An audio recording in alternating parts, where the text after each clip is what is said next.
Ladies and gentlemen, welcome back to the channel, or welcome back to another round. Basis pick, last crescendo edition. As you guys have been seeing, this is the first time I've ever done individual predictions for a card. This card was worth it.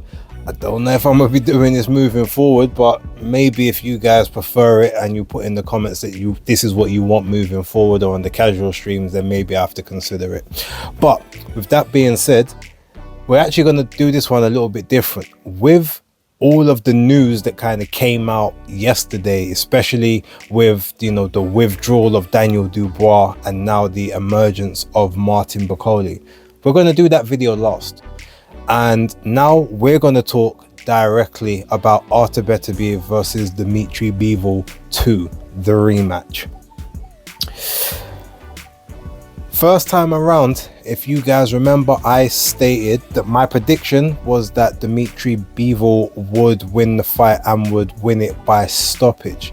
The reason I believed that was not because, he's, big puncher's got the power to knock Beterbiev out. Obviously, I did think there is a possibility you catch anyone in the right moment, that can happen. But my concern was the knee for Beterbiev, the fact that he had the knee surgery. We don't know exactly how well it healed. We don't know how much weight he was able to put on it, how he was able to sort of maneuver in and around that particular situation. If Bivol's doing the pivots, can he turn with him? If he turns with him, will there be a potential an issue, a wrong twist here or there, which basically keeps him stuck in position? And if any of that ultimately happens, then does he then get caught by something? Does he get sort of put on the ropes to a position where now he's not able to he's not able to defend himself properly, or the referee feels like he's taken too much punishment and ultimately wants him basically waves it off. So I kind of had it being that sort of situation where maybe he might possibly even get dropped at one point, but he can't maneuver, the knee gives out, and ultimately he gets stopped that way. That was sort of the way that I was seeing the fight. Well, when the fight came around, we saw that wasn't the case. The knee was fine. I'm not going to say it was perfect. He said afterwards he didn't feel it was perfect, but it was good enough for what he wanted to do. And you guys will know I picked Bivol. I scored the fight a draw. I scored it 6 rounds apiece. I'd never rescored it after watching it back, so maybe my opinion could have changed, but I did see it as 6 rounds each. I said, I see it as a draw, but I've got no complaints whoever wins the fight. Artur Beterbiev got the decision. I was leaning a bit more to Bivol if I was going to give anyone the 7th round, but again, it was that close. I didn't have any issues. The one thing that we did see in that fight, especially Dmitry Bivol, was excellent in the first half. Even though kind of watching it back, you kind of see it was actually a bit closer than maybe I thought on the night. But Bivol, he was commanding a very good lead in the start of it, but every time that he went to throw, every time he went to land, he may potentially push Beterbiev back ever slightly, but anytime Beterbiev countered or got in with some of his shots, like Dimitri's the one that's having to circle, having to move around. Now, yes, I thought some of that movement would be he would stand in front, pivot off, and make Beterbiev have to turn with him, but that never really ended up being the case. The steps they were a lot wider than what you would normally expect. Now, he had a very tight guard. Not a lot was getting through up top, especially not clean, but we saw I think it was his right hand, we saw the size of it from the constant punches it was taking and the fact how it swelled up really, really badly.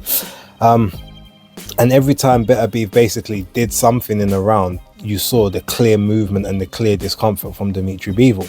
Whereas when it was the other way around, yes, there was a lot of cleaner work, you could say, by Bivol, but it didn't look like it had the same impact, and I think that's something that took on the judges.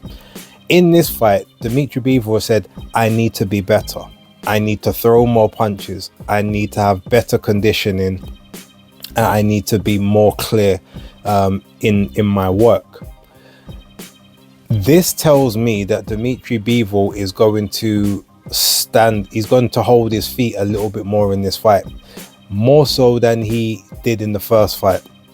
I feel like he's going to try and play the dangerous game of exchanging with Beterbiev at times.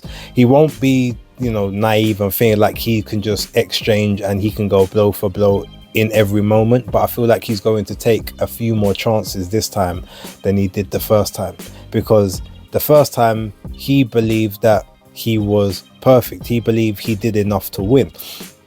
He's accepted, okay, I didn't get the decision, so now I have to do more. But he thought the first time was correct. And the first time was probably, it was correct in the sense that he wasn't allowing himself to get pinned. He wasn't allowing himself to get really badly hurt. He didn't stay in any kill box or kill zone for long periods of time.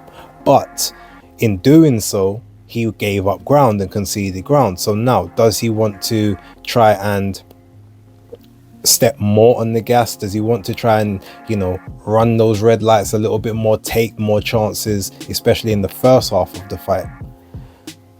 His keys to victory, the best way that he can fight this fight is in those early rounds, that first 5, 6, 7 rounds.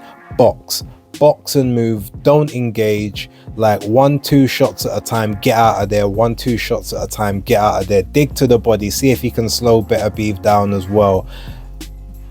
Just about like barely holding your feet, literally boxing, moving, just out striking, out landing, especially with the backhand. The backhand has to come into play, but he's got to make sure that he's landing and Beterbiev isn't. Or if Beterbiev lands one shot, he has to land 3. If Beterbiev lands 1 power punch, he's got to land 2 power punches in the exchange. But then again, inside, outside, he's got to be prepared to expend that energy early.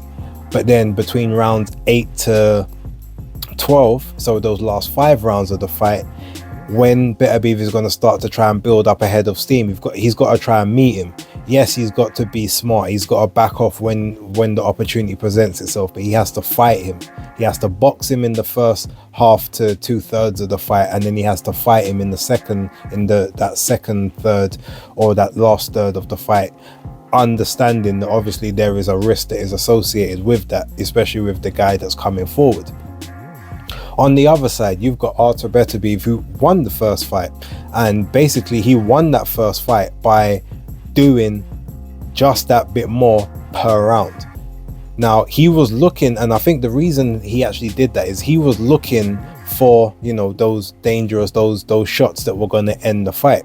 He constantly was working in the idea of, I want to get this guy out. So he was constantly throwing punches, he was constantly moving forward, he was constantly giving off the impression that he was the ring general and that he was making Dmitry Bivol bend to his will.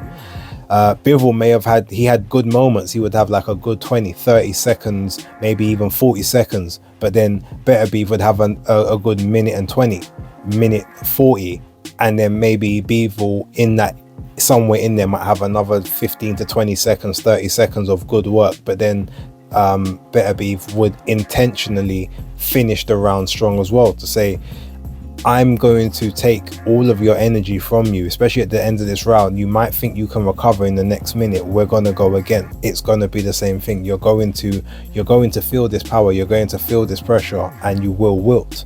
Now, Bivol didn't wilt, but you can tell that it did take its toll, especially towards the end. He probably had a lot of nervous energy that he was trying to burn up, wondering, okay, how strong is the power? Like, no one has seen the final bell, so this might be dangerous. Now, his guard was excellent in that fight. He stayed composed even under pressure, and part of that is, I think, one of the reasons why he was able to go the distance.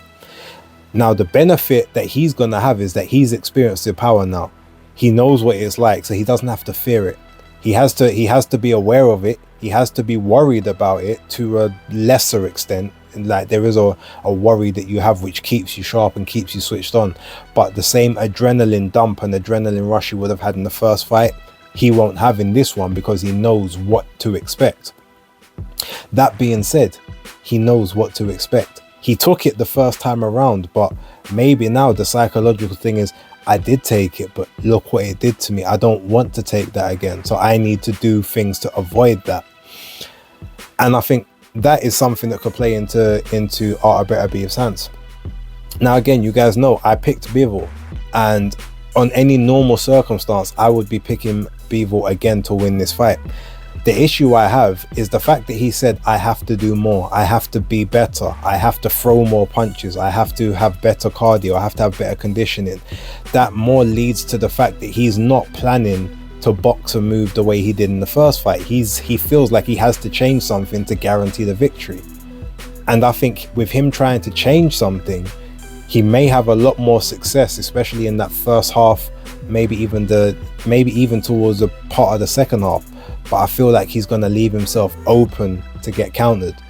Artur Beterbiev can box brilliantly on the front foot and the back foot. Bivol is going to play the defense. He's probably going to play the aggressor a bit more in this fight than he did in the last one.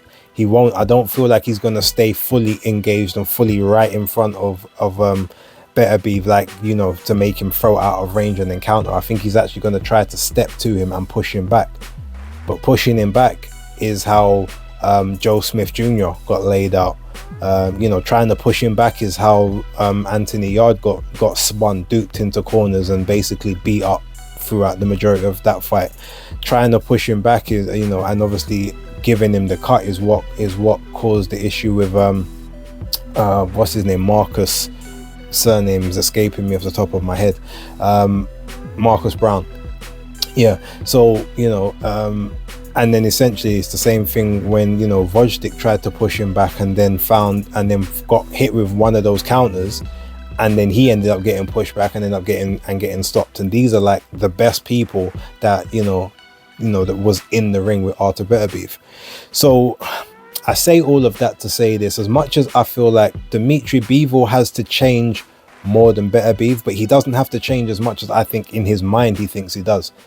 But I think he is going to try and exchange more in this fight than necessary and get caught with a counter, similar to how he got caught, I think it was the 7th or the 8th round. But this time I think Beterbiev is going to see that counter coming and is going to throw a lot more power behind the shot than he did that time. And I don't see Dmitry Bivol being able to last. I feel like he's going to get buzzed, and then he's going to be in survival mode maybe the round after that. But I don't know if he's going to be able to overcome it. So in this particular moment, as much as I want Bivol to win, and I think he's got the skills and the capability to win, I'm a very big fan of Artur Beterbiev. You know, I name him, I do sort of classify him as an honorary Capricorn. You guys will know, I always say he was marinated in the juices of Capricorn and just came out a day late. But all jokes aside, like, look, he's a serious guy, and he's a guy that, you know, you can be proud of as a champion. Both guys are. But I do think that when this fight is said and done, I picked Bivol last time, I'm picking Beterbiev this time, and I'm picking him to close the show around about the 10th round. I think Bivol is going to be doing a lot better and having a lot more success, but he's going to maybe just believe that he has to do more just to confirm that he is in the lead, and in doing so gets caught, gets hurt, tries to hang on, tries to survive, but then just gets broken down after that couple rounds and gets stopped. I don't think he's going to get knocked out cold or anything, but I think he's going to get beaten up to the point where the referee or the corner decide, we can't let you try to see this out. We don't think you're going to make it to the 12th round, and we value you. We don't think you're going to be able to survive, and there's no guarantee that you're going to have enough rounds to win anyway. So because of that, the stoppage occurs. Like I said, I don't think he's going to get knocked out clean, but I think he's going to get badly hurt, and either the corner's going to throw the towel in or the referee's going to jump in and stop it. And I believe that's going to take place around about the 10th round. Please leave your comments down below. Let me know how you think this fight plays out. Don't forget to like, subscribe and share. Make sure you tune in to the watch along tomorrow. It's going to be a movie. But with that being said, thank you for watching. As again, don't forget to like, subscribe and share. But for right now, Space's pick locked.